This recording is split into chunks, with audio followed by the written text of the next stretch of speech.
Hey everyone, today in this video, I'm going to walk you through the mapping settings for the Roborock Qrevo Plus. If you're interested in this product or you want to find out more about it, the link to it will be in the video description. Here's a look at our Qrevo Plus device settings. Front and center, we have our map here that we can see and get a nice view of all the rooms. It's color-coded.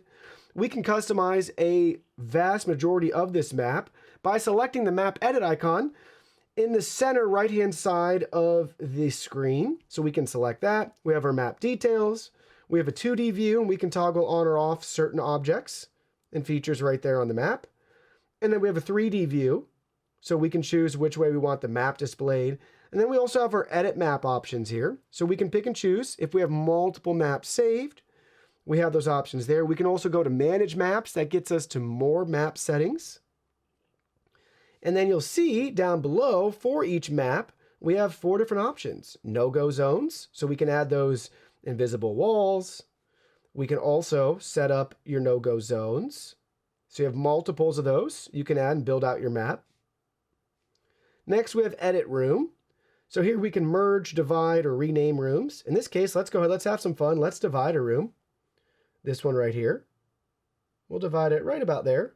Boom, hit the check mark. And now it's updating the map for us, but very simple, drag and drop. That's it, guys. You can rearrange rooms. You get the idea. Then we have edit furniture. I personally don't do this, but if you want to add furniture around your house, you can do that right here and build out your map. Pretty cool if you want to spend the time. And then we have edit surface. So is the floor type correct? You can configure this here. Here's the floor type options, tile, floor, default.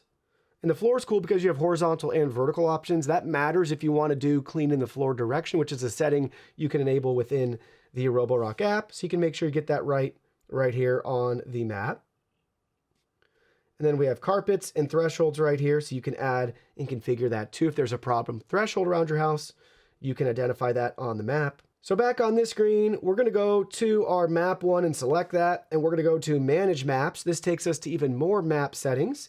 This is where we can toggle on or off map saving. We can adjust our home layout, single or multi-level, and then smart recognition or manual selection. Basically, if you have multiple maps saved, how do you want the robot to choose the map to use? Do you want to do it manually, or do you want it to be smart enough to recognize it on its own and automatically switch between maps? So pick whichever one works best for you. A little bit of trial and error there. And then we have our whole layout here again of each map, and we can create a new map down at the bottom if we want to add another floor. Basement, first floor, upstairs, you get the idea. You can do that right there. And lastly, this relates to the map. It's going to be our cleaning settings down at the bottom. We have room clean, so we can choose on our map which rooms we want to clean.